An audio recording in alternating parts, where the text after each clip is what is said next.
ચાલો ભક્તિ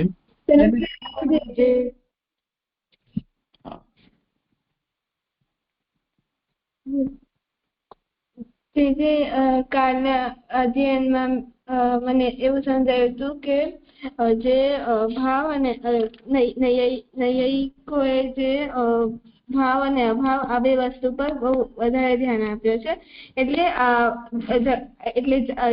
જાગતિક વસ્તુઓનો અભાવ સંભવ છે કે નહીં એ વાતને સમજાવવા માટે આપણે સમજવા માટે ભાવ અને અભાવ સમજવું પડશે. તો ભાવ અને અભાવ એટલે કે ભાવ અને અભાવનો મતલબ એક મિનિંગ એમ થતો હોય છે કે એમ આપણે આમ કઈ કે તૂટી જાય છે કોઈ વસ્તુ, કે ફૂટી જાય છે, નષ્ટ થઈ જાય છે, ગાયબ થઈ જાય છે, તિરોધાન થઈ જાય કે અદ્રશ્ય થઈ જાય. તો આ બધા વસ્તુ આ બધા આપણે આમ શબ્દ કહીએ તો એના અલગ અલગ પ્રકારના એના મિનિંગ થતા હોય છે. અને કોઈક નોર્મલ પર્સન એમ રીતે કહેતા હોય કે કોઈ એક રૂમ ખાલી હોય તો અંધારો હોય તો એમાં આપણે કોઈક નોર્મલ પર્સન હોય એમ કે કોઈ નથી રૂમમાં, પણ જે ફિલોસોફર છે, જે નૈયાયિકો છે, એ લોકો કે ના, રૂમમાં તો નોન એક્ઝિસ્ટન્સ તો છે જ, અભાવ છે રૂમમાં, કોઈ વસ્તુનો અભાવ રૂમમાં તો છે જ.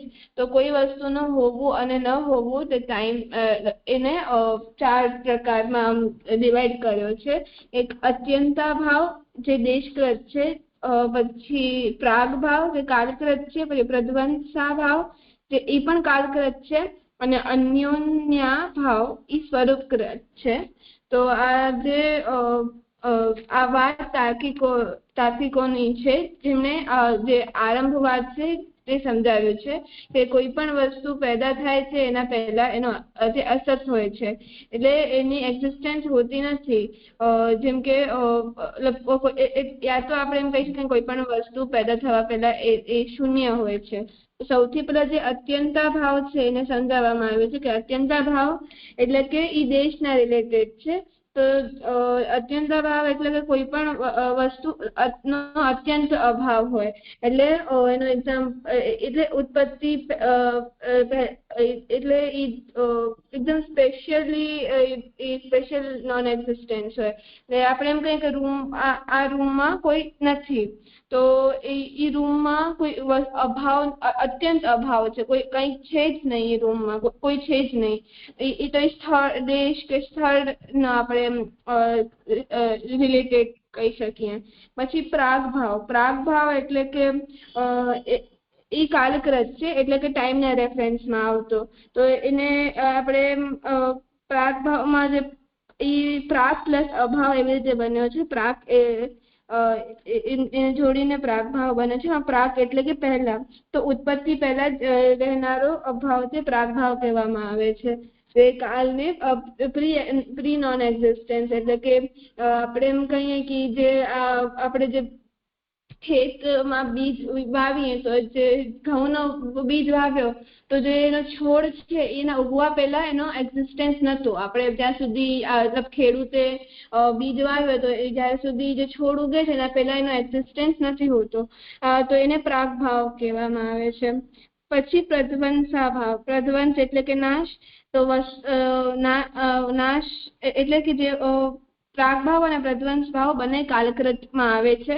પ્રાગભાવ એટલે કે ઉત્પત્તિ પહેલા જેનો નાશ થઈ ગયો હોય એને વસ્તુનો નોન એક્ઝિસ્ટન્સ જે માનતા હોય એને પ્રાગભાવ કહેવાય. અને પ્રધ્વંસા ભાવ એટલે કે જે વસ્તુ જે નાશ થયા પછી જે વસ્તુનો આપણે અભાવ માનીએ છીએ એને પ્રધ્વંસા ભાવ કહેવામાં આવે છે.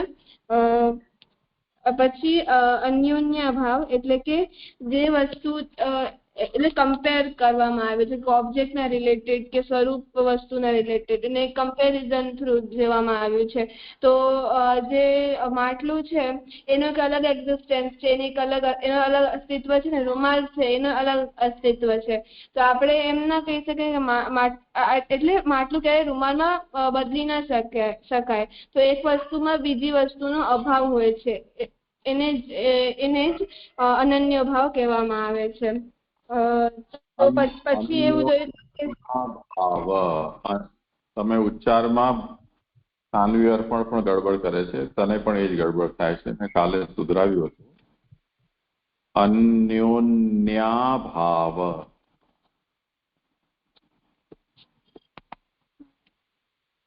કીધે છે અન્યોન્યા ભાવ.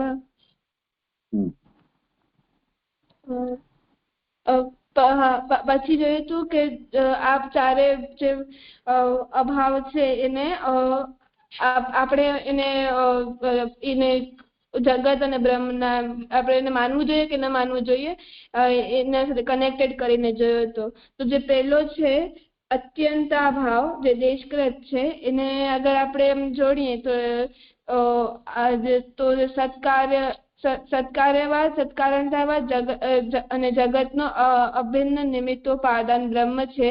આ જગત અને બ્રહ્મનો તાદાત્મ્ય નો સિદ્ધાંત. આની સાથે આપણે અગર આ ચાર અભાવને આપણે જોડીએ તો આપણે એમ જોઈ શકીએ કે તાર્કિકોનો જે મત છે અને વેદાંત મત છે એના જે એકદમ વિરુદ્ધ છે એનો ડિફરન્સ આપણે જોઈ શકીએ. તો સૌથી પહેલા જે અત્યંતા ભાવ છે જે દેશકૃત છે દેશના રિલેટેડ તો એનું જોયું હતું કે જે જગતનો પ્રાગભાવ સ્વીકાર આપણે જગતનો જે પ્રાગભાવ છે એ સ્વીકારીએ તો સત્કાર્યવાદના સિદ્ધાંત પ્રમાણે કાર્ય છે તે કારણના રૂપમાં હોતો જ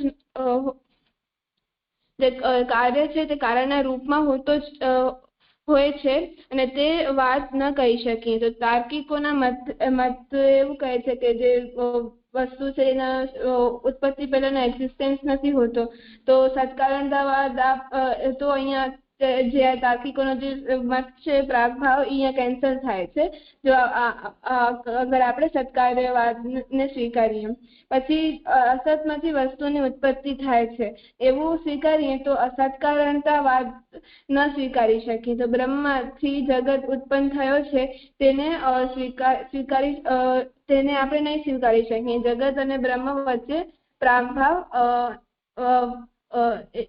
એની વચ્ચે એક બ્લેન્ક સ્પેસ આપણે માનવી પડશે પ્રધ્વંસા ભાવની. પછી જોયું હતું કે જગતનો લય થશે, જગતનો પ્રધ્વંસ થઈ જશે પછી તેના એના જે અત્યંત અભાવ થઈ જશે, તેના એક્ઝિસ્ટન્સ નહીં રહી જાય. તો જો આ અભાવ આપણે માનીએ તો જગત બ્રહ્મમાં જ લીન થઈ જશે તે વાત આપણે નહીં સમજી શકીએ. તો અને પછી જગત બ્રહ્મ નથી, બ્રહ્મ જગત નથી એ જાતનો આપણે અન્યોન્યાભાવ માનીએ તે સ્થિતિમાં આપણે જગતને બ્રહ્માત્મક જગત બ્રહ્માત્મક છે એમ જે શાસ્ત્ર વચન છે તે આપણે નહીં સ્વીકારી શકીએ. તો બ્રહ્મ સ્વયં જગત રૂપ છે તે અન્યોન્ય ભાવ સ્વીકારી જ ન શકાય. તો આ ચાર સિદ્ધાંતો બ્રહ્મવાદથી વિરુદ્ધ છે એ વાત સમજ્યા. જેમાં મને અત્યંતા ભાવ ને જગત સાથે કેમ કનેક્ટ થયું એ ન સમજાયું. એટલે મૂલતઃ જે અભાવ શબ્દનો અર્થ છે એમાં જ સમસ્યા છે ને. મહાપ્રભુજી અભાવને તિરોભાવ એનો અર્થ કરે છે અને તાર્કિકો અભાવનો મતલબ અસ્તિત્વ ન હોવું. તો અસ્તિત્વ ન હોય એવું તો કોઈનું ક્યારે બનતું જ નથી. કોઈ પણ સદ વસ્તુ છે, સતનો મતલબ જ એવરલાસ્ટિંગ, કે જેનો ક્યારે પણ અભાવ ન થઈ શકે. તો જગત સત છે, તો લય થશે તો પણ જગત તો રહેવાનું જ છે, કેવલ એનું નામરૂપ બદલાઈ જશે. જે પેલા બ્રહ્મ હતું પછી જગત થયું, ફરી લય થયો તો એ બ્રહ્મ બની ગયું. એટલે કોઈ પણ વસ્તુનો અત્યંત અભાવ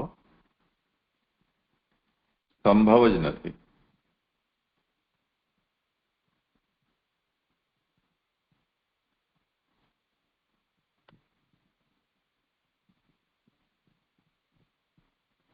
સંભળાયું કે નહીં સંભળાયું? ઠીક છે. એવું સમજાયું કે જે અહીંયા તાર્કિકો અભાવ શબ્દનો પ્રયોગ કરે છે, પર મહાપ્રભુજી તિરોભાવ શબ્દ વાપરવાનું કહે છે. તો અભાવ એટલે કે અસ્તિત્વ ન હોવું. તો કોઈનું અસ્તિત્વ ન હોય એવું થઈ જ નથી શકતું. પર એટલે અહીંયા જે અને જે સત્કારણતાવાદ છે એટલે એવરલાસ્ટિંગ હોય છે. તો જે એવરલાસ્ટિંગ હોય છે એનો અભાવ કેવી રીતે થઈ શકે છે? એટલે જે જગત છે એ અત્યંતાભાવ નહીં લાગે એના ઉપર. એટલે જગતનું અસ્તિત્વ નથી. એનો જે અત્યંત અભાવ છે એ એનામાં નહીં લાગે. એટલે તિરોભાવ યુઝ, તાર્કિકો અભાવ શબ્દ અભાવ વાપરે છે. એટલે અત્યંત અભાવ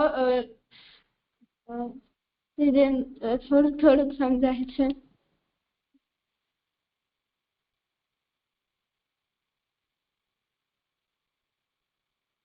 હા, જોઈ લો.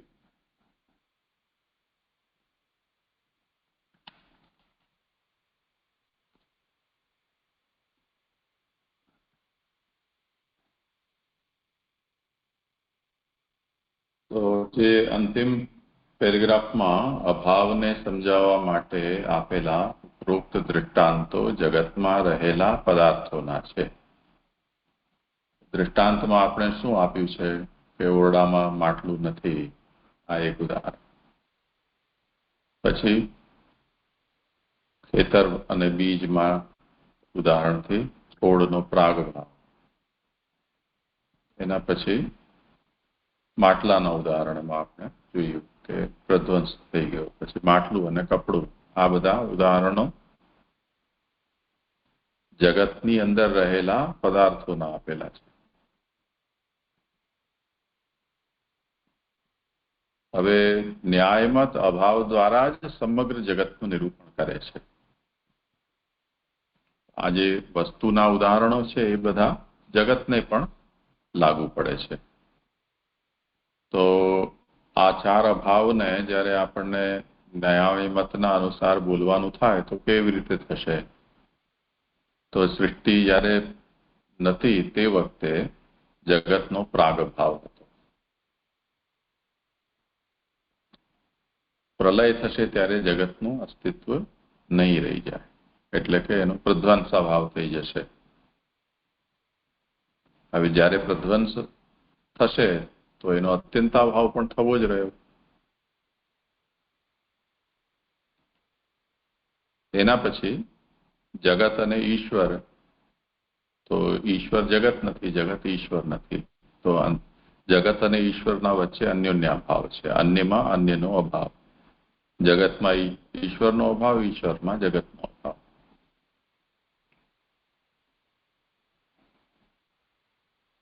આ ન્યાયમતનો અભિપ્રાય થયો. તો જે વસ્તુનો પ્રધ્વંસ થયો એ વસ્તુનો અત્યંત અભાવ પણ થાય જ ને. તો ધારો કે જગતનો નાશ થઈ ગયો તો એ જગતનો અત્યંત અભાવ થઈ ગયો. અત્યંત અભાવનો મતલબ જગતનું એક્ઝિસ્ટન્સ સમાપ્ત થઈ ગયું. એક્ઝિસ્ટન્સ તો કોઈનું સત પદાર્થ હોય તો એનું સમાપ્ત થતું જ નથી. આ સિદ્ધાંત સાંખ્યનો પણ છે, આ જ સિદ્ધાંત વેદાંતનો પણ છે.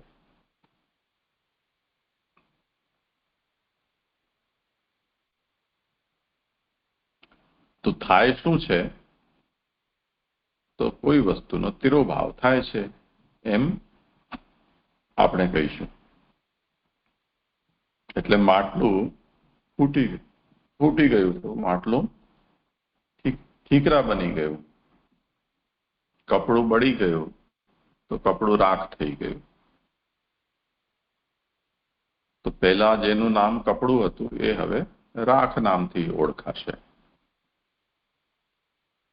એટલે કોઈ પણ વસ્તુનો તત્વનું અસ્તિત્વ મટતું નથી.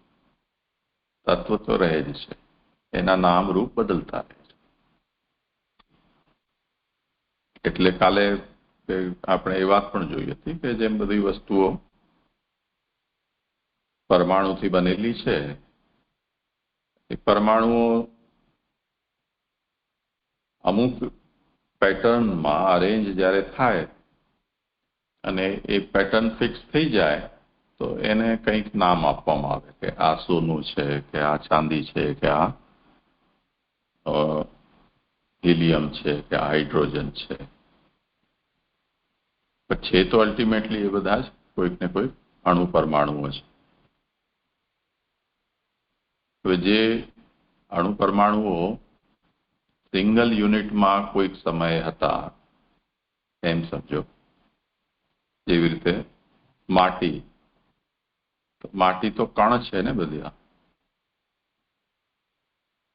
એમાં પાણી પડે તો એના કણ એકબીજાની સાથે જોડાઈ જાય, જોડાઈને કોઈક એક જાતનો શેપ એ લઈ લે છે.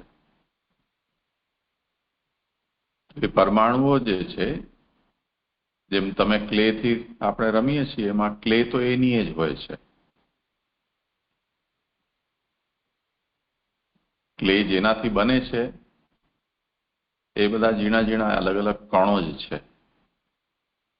એ કણ કોઈક એના બોન્ડિંગ એજન્ટ છે જેનાથી એકબીજાની સાથે જોડાઈ જાય. સ્ટીકી નેચરનું હોય છે, કે જેવી રીતે લોટ સમજી લો. ઘઉંને પીસીએ એટલે આખો દાણો છે એના ઝીણા ઝીણા અનેક દાણા થઈ જાય, એ લોટ કહેવાય. પછી એના અંદર જલ કરો એટલે એ એકબીજાની સાથે જોડાઈ જાય. હવે જે જોડાઈ ગયા એના જુદા જુદા તમે આકાર બનાવી દો. કોઈ પૂરી બનાવો, કોઈ રોટલી બનાવો, કોઈ ત્રિકોણ બનાવો, તો પરોઠું બનાવી દો. તે રીતે તો એ બધાને આપણે જે પરમાણુઓથી ચોક્કસ પેટર્નમાં જે પરમાણુઓ એકબીજાની સાથે જોડાઈ ગયા અને એની જેવી પેટર્ન છે તે રીતે એની કોઈકને કોઈક નામ આપી દીધા. કે કોઈકની અંદર 2 પરમાણુ છે, કોઈકમાં એક જ પરમાણુ છે. એટલે હાઇડ્રોજનનો એક જ એટમ, તો એ એક એલિમેન્ટ થયો. હાઇડ્રોજનનો 2 અને ઓક્સિજનનો 1, 3 બન્યા. 3 ભેગા થયા તો પાણી બની ગયું. એમ જુદા જુદા જે પરમાણુઓ છે એકબીજાની સાથે જોડાયા, એ વસ્તુ નવું નવું એક તત્વ બનતું જાય છે. હવે ધારો કે કોઈ કમ્પાઉન્ડ નેચરનું છે એલિમેન્ટ, જેમાં 3, 4, 5 કે તેથી વધારે એલિમેન્ટ્સ છે, એટલે પરમાણુઓ છે, જોડાઈ ગયા છે. ને તે પછી જોડાવાનું કારણ કોઈ પ્રેશર છે એમના ઉપર. એ પ્રેશરથી એમને મુક્ત કરી દેવામાં આવ્યા તો એ પાછા ઇન્ડિપેન્ડન્ટ પરમાણુ થઈ ગયા. હવે આપણે એમ કહીએ કે આ જે પાણી છે નષ્ટ થઈ ગયું, એટલે પાણીનો અત્યંત અભાવ થઈ ગયો.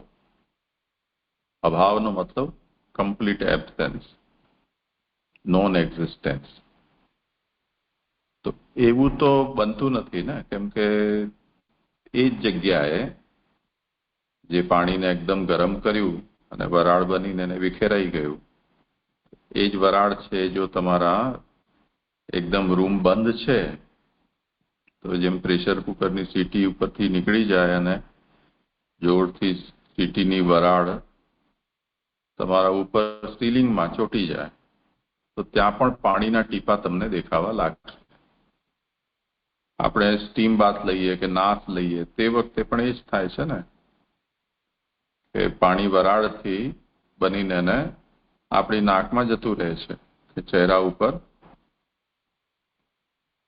એની વરાળ છે એ લાગે છે, તો જેમાંથી આપણે વરાળ નીકળી રહી છે ત્યાં એ પાણી પોતાની જગ્યા છોડે છે વરાળ રૂપ બનીને અને આપણા ચહેરા ઉપર ચીપકી જાય છે. તો નષ્ટ થોડું થયું. ક્યાંક તો એણે જગ્યા બદલી છે, ક્યાંક એણે નામ બદલ્યું છે, કોઈ જગ્યાએ રૂપ બદલ્યું છે. તો એનું એબ્સન્સ કે એનું એક્ઝિસ્ટન્સ ત્યાં ખતમ થઈ ગયું છે એવો એનો મતલબ થોડો થાય છે. તો જગતનો લય ભગવાન કરે અને એને જો તાર્કિકો એમ કહે કે હવે જગતનો અભાવ થઈ ગયો અત્યંત,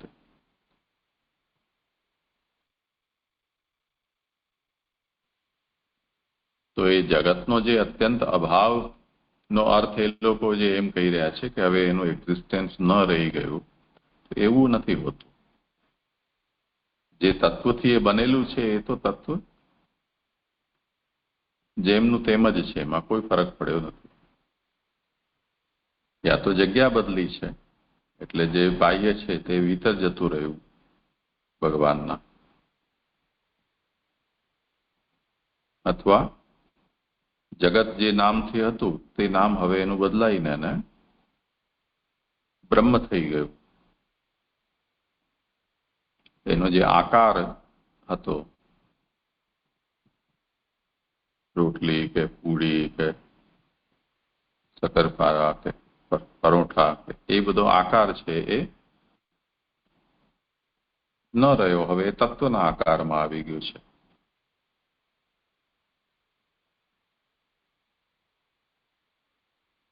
એટલે જગતના ઉપર આ વાત લાગુ નથી પડતી અભાવની, એ આપણે કહી રહ્યા છીએ. સમજાયું? હવે જેમ સમજાયું કે જે અત્યંતાભાવ, પ્રાગભાવ, પ્રધ્વંસાભાવ અને અન્યોન્ય ભાવ આ બધા તાર્કિકોએ રચ્યા છે. ને અભાવ એટલે કે વસ્તુનું એક્ઝિસ્ટન્સ ન હોવું. તો જે અત્યંત આને અગર આપણે જગત સાથે લાગુ પડાય તેમાં જે અત્યંતાભાવ છે એનો મતલબ એમ થશે કે જયારે પ્રધ્વંસાભાવમાં આપણે એમ કહીએ કે જગતનો લય થઈ જાય તો એનો અત્યંતાભાવ પણ થઈ જશે, કેમ કે એનું નોન એક્ઝિસ્ટન્સ થઈ જશે. એનો આપણે એક્ઝામ્પલ આપ્યો કે જેમ પરમાણુ આપણે H2O નો આપ્યો કે જે હાઇડ્રોજન H ના 2 મોલેક્યુલ્સ અને ઓક્સિજનનો 1 મોલેક્યુલ ભેગા થઈ અને આખો વોટર બને છે. પણ જ્યારે આપણે એને જે બાષ્પીભવન કે થઈ જાય એનો કે આપણે એને ગેસ પર કે અથવા એમ રાખીએ કે આપણે એનો મૂક લઈએ મૂક મશીનથી, તો એનો ફોર્મ બદલી જાય છે. તો જે તાર્કિકો છે એ એને અત્યંતાભાવ કહે છે, કેમ કે એટલે વેપોરાઇઝ થઈ જાય છે એ વોટર, એ પાણી. તો એ જે વસ્તુમાં એ હતો એમાંથી તો એનો અભાવ થઈ જાય છે. પણ એવું એટલે એ લોકો કહે છે કે એ વસ્તુનો હવે અસ્તિત્વ નથી, અત્યંત અભાવ છે, કમ્પ્લીટલી એનો એક્ઝિસ્ટન્સ નથી રહ્યો.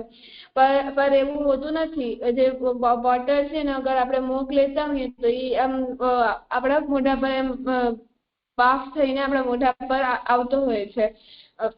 તો એવી જ રીતે જે જગત છે એ અગર બ્રહ્મે જગતની રચના કરી છે, તો અગર એનો લય કરે છે તો પછી તાર્કિકો કહે છે કે એનો અભાવ થઈ જાય છે, અત્યંત અભાવ થઈ જાય છે, કે હવે જગતનો કમ્પ્લીટલી નોન એક્ઝિસ્ટન્સ થઈ જાય છે. પણ એવું હોતું નથી.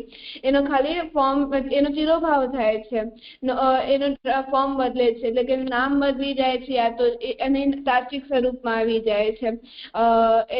કે જે તાત્વિક સ્વરૂપ જેનો બ્રહ્મ હતો જેમાં યા તો જેમાંથી પ્રકટ થયો છે એનામાં જ લીન થઈ જાય છે. બાહ્ય સ્વરૂપ બ્રહ્મે જ પ્રકટ કર્યો હતો, રચ્યો હતો જગતને, અને એમણે પોતાના અંદર પાછો એ જગત લઈ લીધું, તો એ જગત બ્રહ્મ બની જાય છે. તો એટલે એને અત્યંતાભાવ કહેવામાં આવે છે. જે મને એમ સમજાયું. હા, બરોબર. તો જગતનો અત્યંતાભાવ થતો નથી.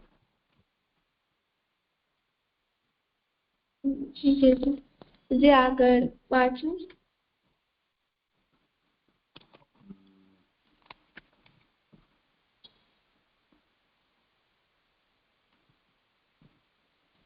હા, બસ આ જ વાત આગળ સમજાવી છે, વાંચી લે તો ક્લિયર થઈ જશે.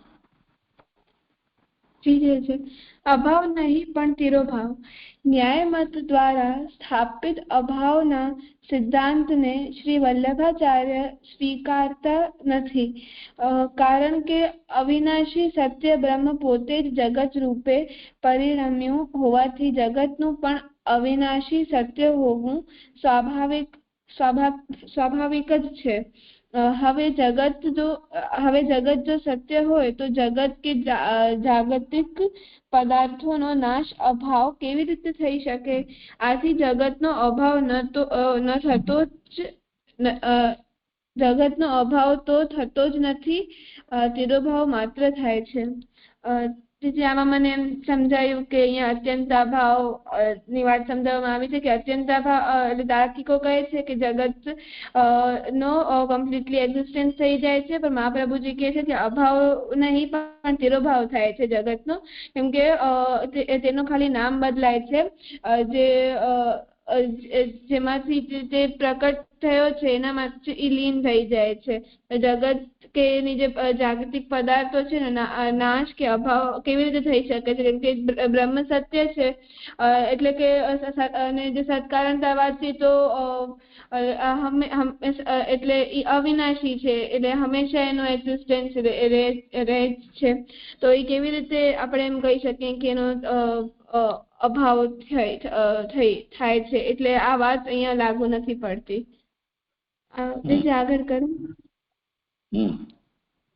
અહીં અભાવ અને તિરોભાવ વચ્ચેનો તફાવત સમજવો જરૂરી છે. અભાવ શબ્દનો અર્થ ન્યાયમત અનુસાર વસ્તુનું અસ્તિત્વ સદંતર ન રહેવું એવું થાય છે, જ્યારે કે તિરોભાવનો અર્થ વસ્તુનું અસ્તિત્વ ખતમ થઈ જવું તેવો નથી.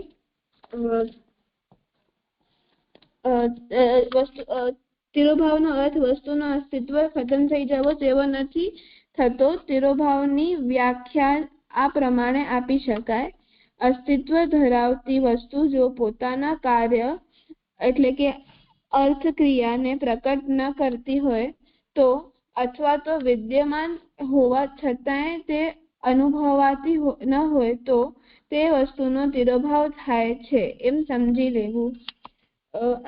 આમાં અભાવ અને તિરોભાવનો ડિફરન્સ સમજાવવામાં આવ્યો છે.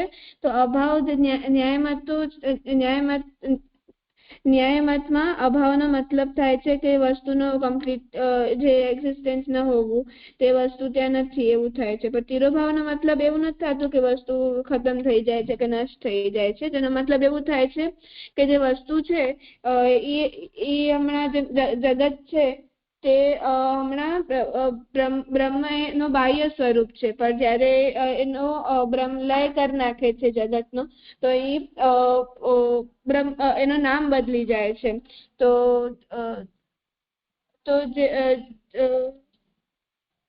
જે આમાં તિરોભાવનો બરાબર ન સમજાયું અહીંયા. શું નથી સમજાતું? તિરોભાવનો અર્થ વસ્તુનું અસ્તિત્વ ખતમ થઈ જવું એવો નથી. અસ્તિત્વ ધરાવતી વસ્તુ જો પોતાના કાર્ય અર્થ ક્રિયાને પ્રકટ ન કરતી હોય તો, અથવા તો વિદ્યમાન હોવા છતાંય ન અનુભવાતી ન હોય તો તે વસ્તુનો તિરોભાવ થયો છે એમ સમજી લેવું. જે આ વાત ન સમજાય એ તો એનો હવે આગળ ઉદાહરણથી સમજાવી રહ્યા છીએ ને. અત્યારે તો તિરોભાવની વ્યાખ્યા શું છે એ આપણે કહી દીધી. એટલે વસ્તુ હોય પોતે ફંક્શનલ ન હોય તો એ તિરોહિત છે એમ સમજવું, અથવા વસ્તુ હોવા છતાં પણ આપણે એનો અનુભવ ન કરી શકતા હોઈએ તો એ વસ્તુ તિરોહિત છે એમ સમજવું. તિરોહિતનો મતલબ અત્યારે સમજાવ્યો છે, એની પરિભાષા.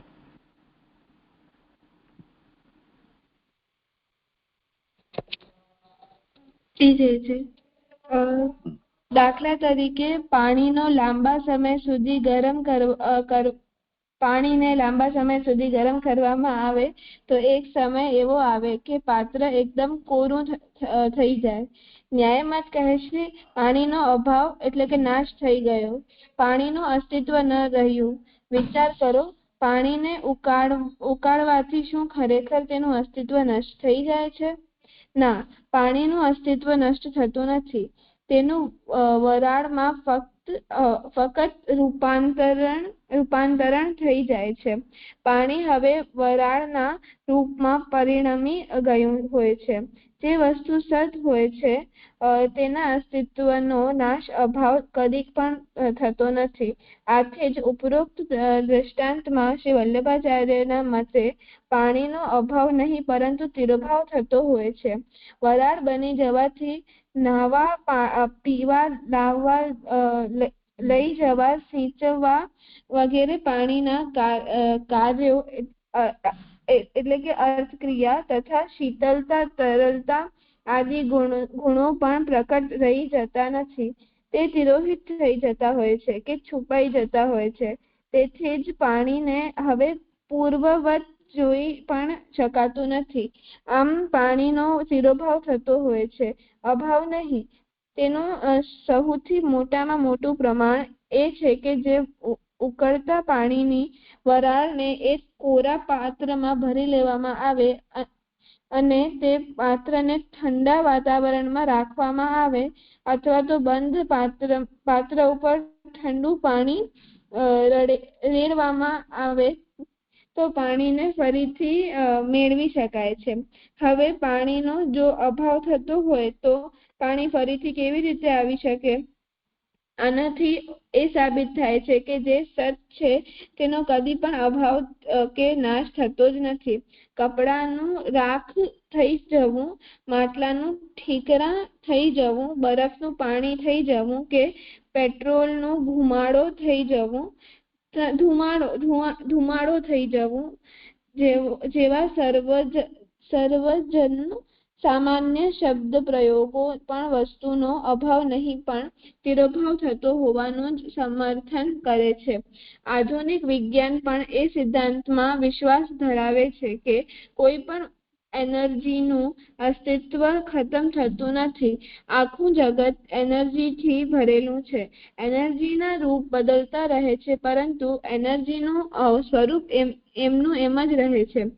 આ ઉપરથી હવે સમજી શકાય છે કે વસ્તુનો અભાવ નહીં પરંતુ તિરોભાવ જ થયો હોય છે. હવે ન્યાયમત દ્વારા કલ્પિત 4 પ્રકારના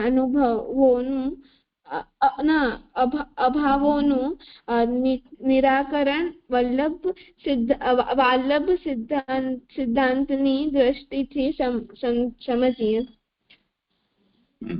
દીદી મને આમ એમ સમજાયું કે આપણે જે એક્ઝામ્પલ આપ્યો કે જે પાણી છે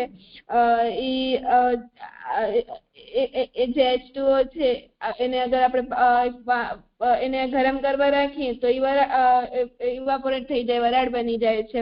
તો નૈયાયિકો કહે છે કે અને થોડાક સમય પછી એ જે બર્તન વાસણમાં પાણી રહેતું નથી તો નૈયાયિકો કહે છે કે એ ખોટું છે. ના, એનો અભાવ થઈ જાય છે. પાણીનો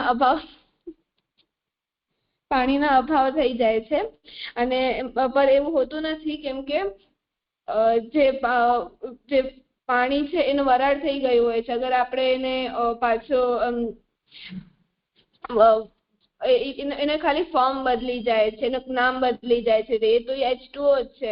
એને અગર આપણે ફોર્મ્યુલા એમ જોઈએ તો H2O ના ખાલી સ્ટેટ્સ બદલતા હોય છે અને ફોર્મ્યુલા પણ એ જ રહે છે. કેમિકલી એની ફોર્મ્યુલા જોઈએ તો પછી અહીંયા તો જે મહાપ્રભુજીના મતે જે વાત કહી છે, જે વાત જે વસ્તુનો અભાવ નહીં પણ તિરોભાવ થાય છે. તો એવી જ રીતે અહીંયા પાણીનો જે ઉદાહરણ આપ્યો છે એનો તિરોભાવ થાય છે, અભાવ નહીં. કેમ કે અગર આપણે બરફને અગર પીગળાવી દઈએ તો એ પાણી બની જશે. તો આપણે કોઈ પણ વસ્તુનો અગર અસ્તિત્વ નથી રહેતું તો અભાવ થઈ જાય છે, તો એ પાછો કેવી રીતે કન્વર્ટ થઈ પાછી વસ્તુ કેવી રીતે મળી શકે છે આપણને. તો અહીંયા જે અભાવ જે ન્યાયિકોનો જે મત છે એ અહીંયા કેન્સલ થઈ જાય છે. અને જે તિરોભાવ જે સત વસ્તુ હોય એનો ખાલી તિરોભાવ થાય છે. એ વસ્તુ આપણને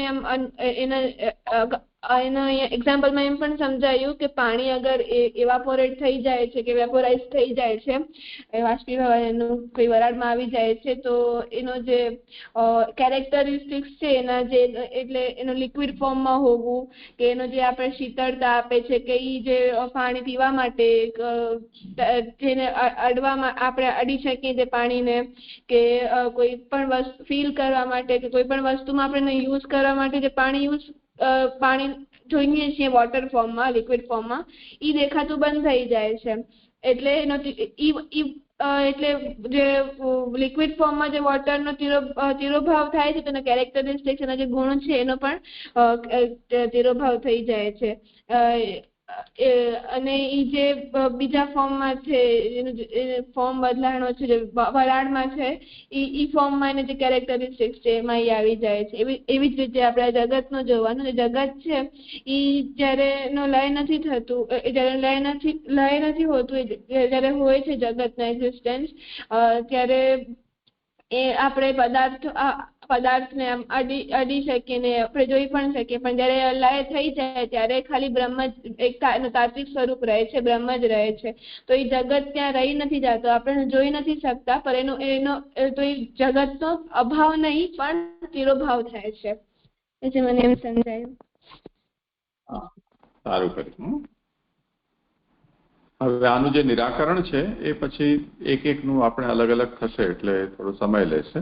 આજે આપણે સમય થયો છે તો અહીંયા વિરામ રાખીએ છીએ.